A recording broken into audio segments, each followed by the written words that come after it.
And yeah, so we cracking up. So what's going on, people, man? This is No Labels Podcast. I am your host, Willie G, and we got Miss Audrey in the Hey building. y'all, what's good? We even got my lovely queen, Miss Keandra in the Got the building. first lady in the She building, is Keandra in the Harris. building, and we talking about humility. So it's like we talking about the art of humility. We talking about the art of humility, but I just want to Art of humility. just crank up the conversation with. We just gonna talk about Kendrick. Just icebreaker. Kendrick, if you a hip hop, if you a hip Kendrick hop broke the fan, ice with the heart video he did that he dropped first. that video was crazy. It's like, all right, y'all, okay, world, here we go. With the whole faces changing, going from Kanye to, and he was saying a whole lot in the song. It's like, bro. So I just want to crank up, being that we is talking about humility, and Kendrick got a song. You know what I'm saying? Humble, be humble, That shook the world for a minute. sit down, be humble. So, what you think about? What you thought about the? Well, I mean, I know you can't review it right now, but just your first thoughts of the Kendrick album. How you feeling? It's so artistic. The album is so artistic. I felt like I was watching a movie. Like it was so descriptive in his choice with the music and of course how he uses his voice and the features. He's such a storyteller. And it was just so easy for me to see the album in pictures. And I think artistically that Kendrick is pushing the genre of hip hop in a direction it hasn't quite seen with the introduction of he's such a musician, not because he plays instruments, but he hears the fullness of the musicianship around each one of his projects, and it's hard to single out a single song. Amy, you can, the one that you relate to, but the whole body of work from top to bottom. This is on one listen, and it's one of those things where I love it. you gotta really sit with it, and it's really, really hard to have a concrete opinion on it after one listen. It's such a layered project. It's so layered. It's wonderful. That's why I like it. I like it. I mean, it's like, you know what I'm saying? Like, it's one of them generational things. That's how you know when you're getting a little old. Somebody just said it's. What is it? What is He said, it? my God, Will. He said it's toxic as hell. It is toxic. Is it? It is toxic. But it's like, Is it toxic or is it highlighting toxicity? man, it's Because those are two different things. but life can be toxic sometimes. Yes, I'm gonna it be honest. is. Like, I got some toxic moments now, like some real. But if you have a toxic moment, and through your artistry is like you're a painter, and you paint it out, What's wrong? is the painting toxic, or is it an expression of toxicity and maybe how you've overcome? I don't know that I can say that the album is toxic again. That's a lot of weight to put on it after one listen. Yeah. I do think that it is given an image of toxicity, but I don't know that I'm in a place I can say that the album itself is toxic. I'm not gonna say. I just don't think that. I'm not gonna at least say, not now. Nah, But there are some things in there that's just like, yeah. wow, what he's describing, the picture he's painting, that is very toxic. But But not that the album is, that he is talking about toxicity through his art. I think it's real. You know what I'm saying? Like, absolutely. I'd be a lie if if I don't look back on certain times and be like, yeah, that was toxic. There was a You know what I'm saying? couple- I got my lady in the room right now, and yeah, we have been toxic. You know what I'm saying? It's been some toxic moments both ways. It's like, yo, but it's like you gotta like I said, life get toxic sometimes, but it's like, to me, it's transparent. Absolutely. You know what I'm saying? That's what I like But about I think it. It's Kendrick has always been transparent. I think it's transparent. I think Started going back to Pimp a Butterfly. That's the album that I really connected to his artistry on. But he's always been transparent, I think. I'm just excited because it's something like you can't breeze by in a day. You know what I'm saying? No. Like, you can't breathe. Like, it's been a minute since I had something where you gotta actually sit with. You know what I'm saying? Mm-hmm. And it's like music changed, and it is what it is. But like, that's where the generational thing came from. Cause like, we actually came from things like, whenever such and such album dropped, like, we was looking forward to that joint. Like, we was on that album for like a whole month straight. That's it. That's all we was playing. And I think that's what this is about to be. And I think it speaks to how effective it is to really let something slow cook. We live in this microwave fast. You got to be the hottest thing. Like, I'm in a place, I don't care if I'm the hottest thing if I'm the best thing when I do pop, when I'm ready. And I think that's a testament to what he's done. He's like, and he's had time, and all that has happened, you know, with the, like, he hasn't done anything since before 2020. So if you haven't put out anything since before 2020, you got a lot to talk about. And sometimes social media and the pace of social media puts a pressure to respond immediately. Like the pressure everybody putting on Chris Rock to respond immediately after he has this incident that happens. It's just like, I don't fully know how I feel about all this. Let me sit with my thoughts, and then let me put those thoughts into artistry and make a quality presentation. That can't happen in 24 hours. Yeah. That can't happen in the length of a news cycle. And so I think that it is. I think it's not toxic, based on first listen. But in a lot of ways, I think it may be therapeutic for people. It is therapeutic. That's And a good. here's That's a the good thing. word. In therapy, That's a you good talk word. about the toxic moments. Yeah. So you don't call therapy toxic. Because somebody asks, like, what's the difference? The difference is one is an outlet where it's a safe space to express toxicity and heal from it versus just living and, like, I'm just going to live in it. Okay, so what is toxic? Okay, I mean, we already know what toxic is, but let's just give it a definition. Let's bring it out. We're talking about humility and toxicity. It go hand in hand, because, I mean, since we all know labels where faith meets culture, like toxicity is, life is toxic. Like, it can be toxic. If you're a Christian and you read the Bible, it was some toxic moments in the Bible. Like, we got people. Let me find a real you keep going. I'm gonna find me a real dictionary definition. It's like, bruh. It's like, because we throw these words around, and you know I'm a wordsmith. I like to know what the definition but is. I think therapeutic is a good word. You know what I'm saying? Toxic, very harmful or unpleasant in a pervasive or insidious way. Excuse me. Harmful or unpleasant. And then they got a toxic relationship. As an example. That's crazy. So. Anyways. Yeah. Related to or caused by poison. That's my take on it. I think therapeutic would be the best word. Yeah. I would say I think therapeutic would be the best word. But we talking about the art of humility today. That's why we here. You know what I'm saying? We stand on the Kendrick vibe. You know, Kendrick got a song called "Be Humble." Yes. I just want to talk about like, first of all, like humility. Like, what is, like, humble. You know what I'm saying? When I hear Kendrick, I hear a man that's been humble. You feel what I'm saying? And I didn't know, not like somebody big broed him or nothing. Like, life humbled him. Like, his decisions humbled him. Like, him realizing he is human. That's humbled him. You know what I'm saying? And I'm getting that because that's what I get out of my life. Like, I done been humble. Even now, it's like realizing you're human. You're flawed. You're not perfect. Everything you think ain't right. And it's like life got a way of humbling you. Yeah. You know what I'm saying? Not in a bad way, because you need that. I don't know. I think it too, but I and this is an interesting take just because I'm a woman, but I think that the album is going to resonate with men in just a totally different way. With black men, but in a totally different way than it resonates with women. Because women are, again, we have for years had at least space to be emotional and be transparent with our emotions. And men, especially black men, haven't necessarily had that space and support in that space. And for him to just be like, okay, I'm just going to do it. My hope is that it will be specifically therapeutic for black men. But I can only speak, my perspective is only so much, it's limited in that space. So I mean, I think to the black man in the room. I mean, I don't know. I think you got to be at that where Kendrick at is a certain place. Like, I understand them. It's like, if it's too early, you're not gonna catch them yet. You know what I'm saying? I mean, you'll feel. I mean, you gonna when feel. When you say too early, what you mean? It's like if you haven't been broken like that, if you haven't been humble like that, you know what I'm saying? It's like, okay, you understand it, but when you on the other side with Kendrick, like, yeah. Like, it was a couple moments I was like, wow, that reminds me of the worst parts of that part of my life. Yeah, especially like the argument. The argument zone. I said, let me get out of it. I said, my heart started beating fast a little bit, because listen. Yeah.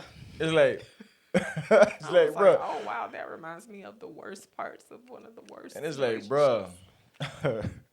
That's the toxic part. 'Cause I heard that. I was like, that was toxic. But it was real. And it's like, yeah. Like I'm coming from a like when life humbles you, when God humbles you, you know what I'm saying? I think It's it might. I really think the album should probably come with a trigger warning. Honestly, you should. 'Cause it should. they're like Honestly. if you, huh? Whatever the standard things say, this album contains content that could be triggering for some listeners.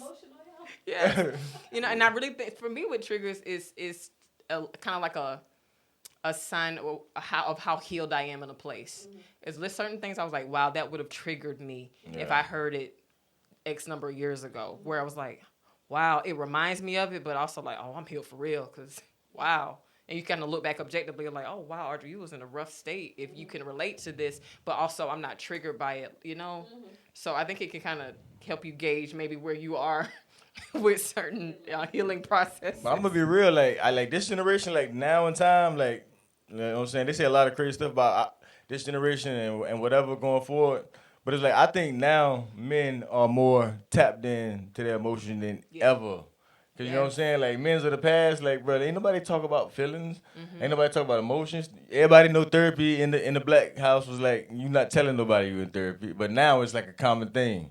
You feel what I'm saying? Like all around, like then we got spots like then we got podcasts, all different kind of podcasts from all different walks of life, and it's like I think people tapping in to like okay, you know what I'm saying, tapping in. I think men in general, you know what I'm saying, because I mean women. I don't know nothing about women, but I know y'all more tapped into y'all emotions than we A are. little something about women. I don't. I always say I don't know. I don't get women. I don't understand. It's like I never understand women completely. I got a Well, daughter and that I all. get no completely. I got a daughter Yeah, and all no. because it's like every day is something new. But we ain't gonna go in. That's a whole nother podcast. We gotta listen. Who on 95 now? Okay. Listen. What was I saying? See, What was I saying? What was I saying? men don't really have a Yeah. Well, now men, I think it's more now accepted it's for men to I think be men emotional. tapping in the conversations because like I done told you like man listen I done seen grown men break down in regular conversations about their father like break down. I'm talking about you know what I'm saying I'm talking about these ain't no like weak men Yeah. these strong men and like yeah but you know all the generations before like our fathers and grandfathers like that's why they like have all these drinking habits and all this stuff. Like you gotta have something. You gotta have some kind of outlet. Yeah. Yeah, Right, you gotta right. have some coping mechanism. And I'm like, man. So Even that the track towards the end where he kind of highlights how something was like projected on him, like, no, this didn't happen to me, but because it happened to the person, you know, you know what I'm talking Yeah. about? It's almost like the album got spoiler alerts, and I don't want to spoil it for people. But It just do like, got no, I spoiler told the alerts. truth. This didn't happen, but you so desperate to protect me from it happening that you don't even believe me when I'm telling you it didn't. And so now you're handling me as though it did, and that is creating some kind of mental confusion. It's crazy but in the best way. but have you been humbled, Miss Audrey? Oh my gosh. Has life humbled Yes. you? You know what I'm saying? How?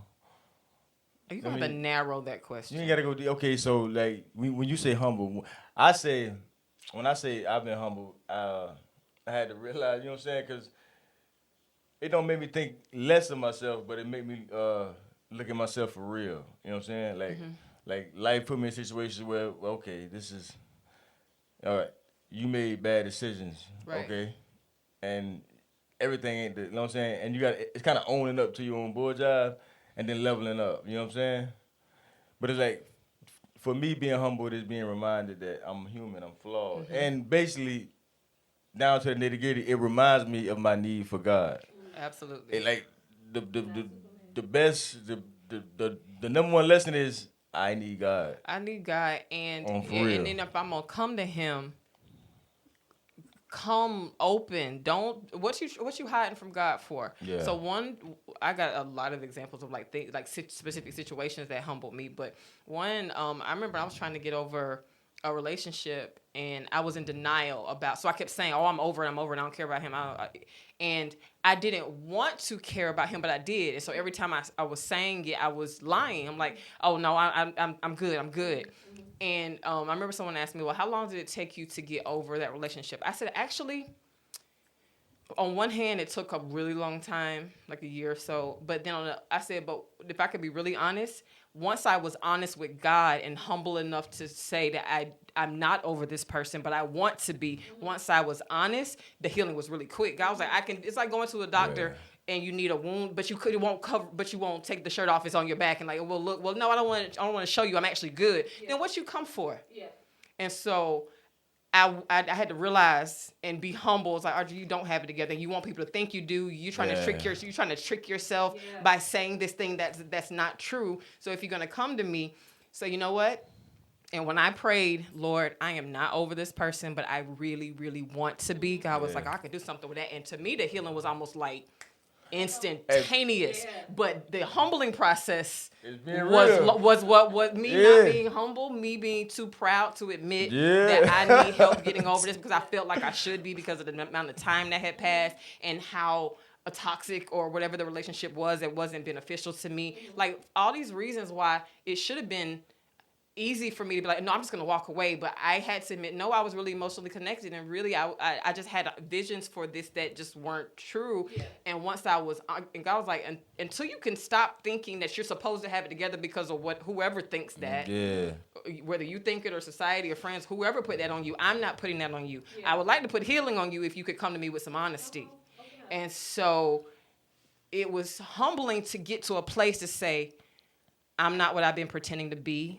I want to be what I'm pretending to be. I want to be what I'm saying I am, and I'm not. Yeah. So the healing was quick once I was honest, but it was a humbling thing to come out of that lie that I had created to keep and save face. That persona. That was humbling. Another lighter situation that humbled me. I remember to kind of come out of that. Listen. But I remember as I was a cheerleader in high school, and I was really, really good, and for where we were, it was competition. I couldn't do that stuff now, but I was taking tumbling classes. I blew my knee out, and so I had to sit out a season. But the way we picked team captains was there was one that the team voted on, and then it was like whoever got the highest score in tryouts. I got the highest score in tryouts as a sophomore, and so I was one of the captains. And that summer, still trying to be better and elevate my skills, taking gymnastics, I blew my knee out. So I couldn't cheer. And so I went from being captain to I still traveled with the team, but I was the water girl. Ooh. And I knew, I had the skill set to be captain. I know that I had the higher rank, but I traveled, and when they needed water or Gatorade or towels or wipe sweat, I was there, and I was the water girl. In the same year that I was supposed to be helping to lead this team. That was really humbling, but it wasn't too bad, but a couple of moments where I was like, okay. But sometimes it's lighthearted, humbling, and sometimes it's some really deep thing. But life will humble. Because that's basically because I think when life humbles you, when God humbles you, it basically He makes you be honest. He makes you be you can't be humble and be lying. It's saying you can't be fronting with it. And it's like I think that's what I like what you said. Like I'm not who I'm pretending to be, but I want to be. You know what I'm saying? And it's coming to God, being honest, that's why I'm at now. That's why I'm big on authenticity. That's where that word came from. Because I'm like, listen, why, listen, all right, God, I can't do this.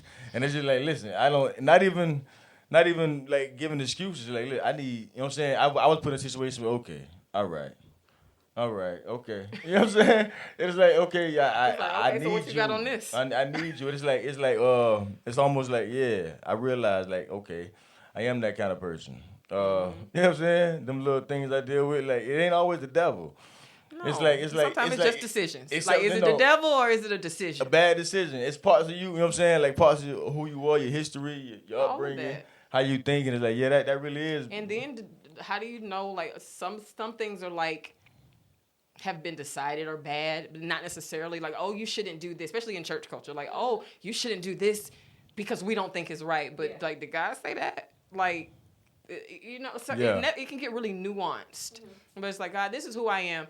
And one thing that I started saying a year ago, I refuse to insult my creator by not liking myself. Yes. So if there are parts of me that aren't sinful, aren't toxic, just a little off from what a certain society expects of me, I'm okay with that as long as God is okay. So God, if I'm this way, tell me how it's attached to my purpose. Yeah. So I cannot feel ashamed or feel like I have to hide or feel like I'm not living up to certain standards, or, people might knock me off a pedestal. Well, God didn't put me on it, so I don't, like, the fall ain't too hard if you put me up there, well, I mean, but nobody, but nobody can, as a matter of fact, I heard this in church today. Like nobody can tell the pattern of you to you except God, except Christ. Except the one who created Like, you. yeah, I just heard that today in church. It was like, but it's like, but you gotta be willing to be real, and it's like, you have to. But like that's what gotta put you, like, life. It's gonna put you in places where like fam, what you gonna do? You know what I'm saying? You gonna fake it, or you gonna just cut. You gonna be real.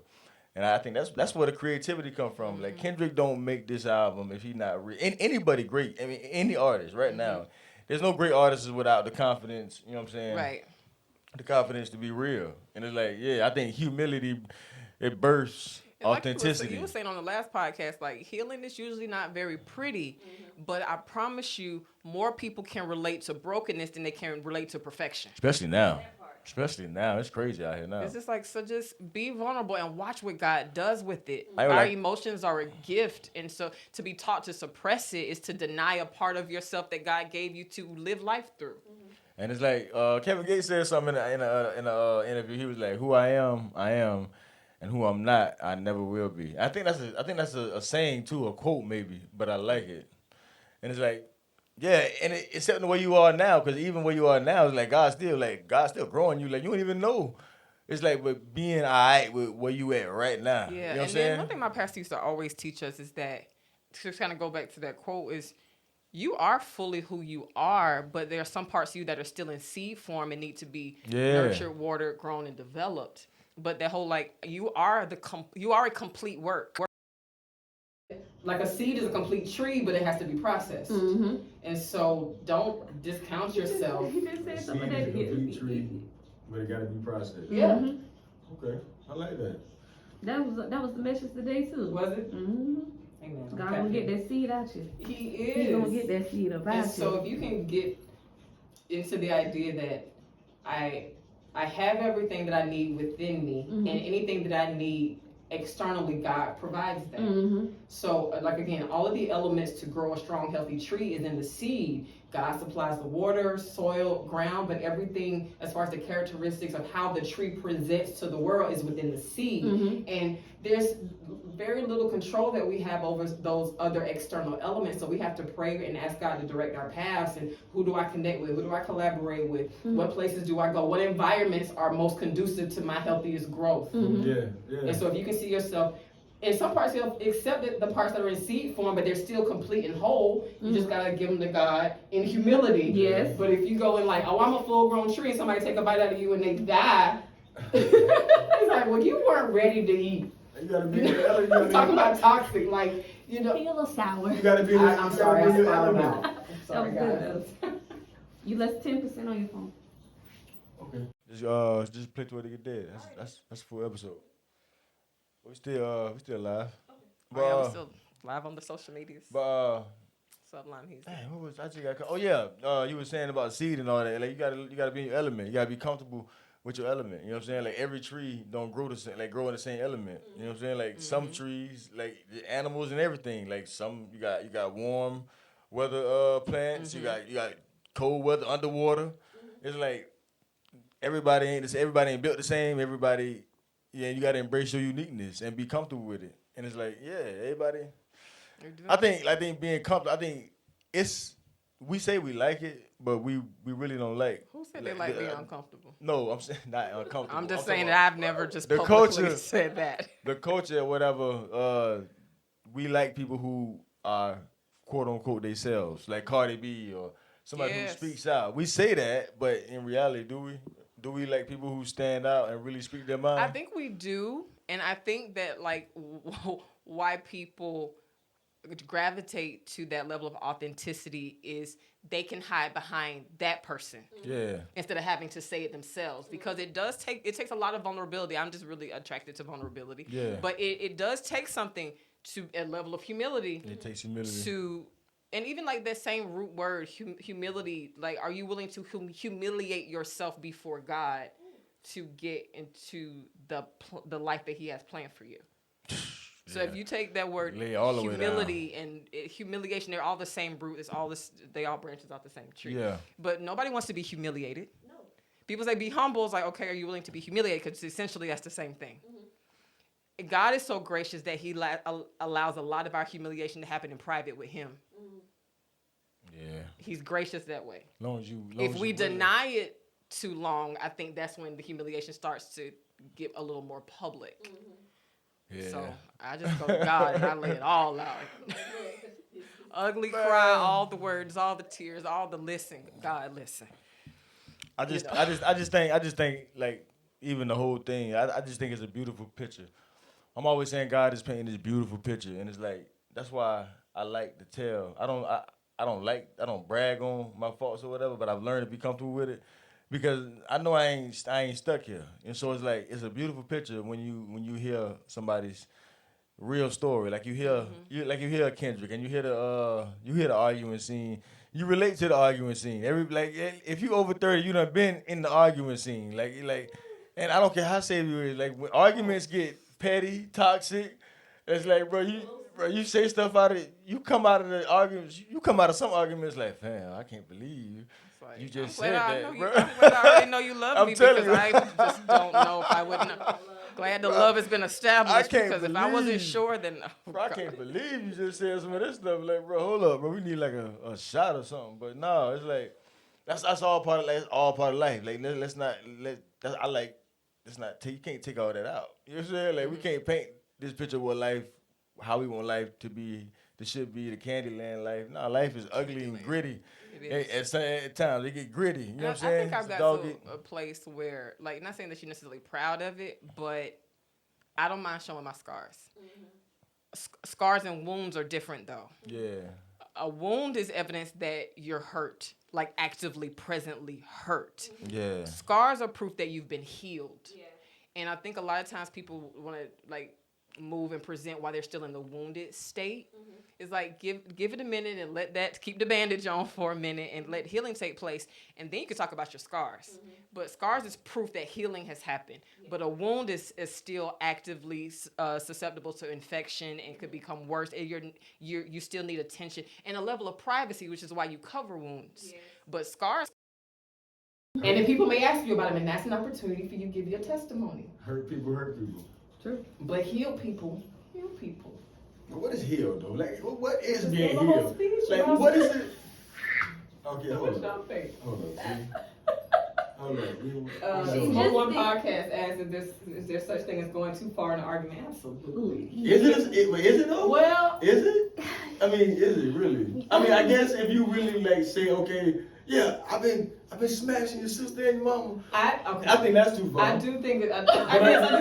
You want to die, yeah. But I mean, is it though? Cause I mean, well, here's the thing. There's you can have an argument with a stranger, you can have an argument with somebody that you love, and so those are two different things. I'm pretty sure you're talking about like a close intimate relationship. Mm-hmm. I think what too far means to me is if someone has trusted you with a vulnerability, mm-hmm.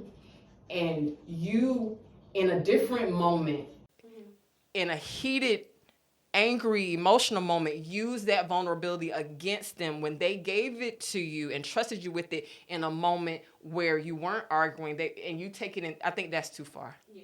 And I think you really start to break down trust, and you can't really get mad or fault a person for starting to close off from you. Mm-hmm. If you do something like that. Yeah, I mean, I guess it is. I mean, I guess it gotta be. Yeah. I mean, but I don't think. At that point, you pretty much trying to bury that person. But it's like ain't no love. I think it was love. It was love still in the relationship because at that point that person don't want to be with that person. But and they're trying to annihilate them. It is, but that's why it's so important to establish love first. Yeah. Mm-hmm. Like for example, y'all parents. Mm-hmm. If your child doesn't already know and believe that you love them, disciplining them could go horribly wrong. Mm-hmm. And you could push them away, mm-hmm. and create this whole space and chasm between you and have a relationship that's really difficult to repair. Yeah. But if there's a baseline of love, and we got God that says, listen, I correct those whom I love, if you don't have a baseline of love, that's why people like leave God or leave churches. Like if they don't believe that God loves them at the time of correction, they'd be like, oh no. Like I had a moment like that. I was like, God, you are really cruel, or I don't understand your love.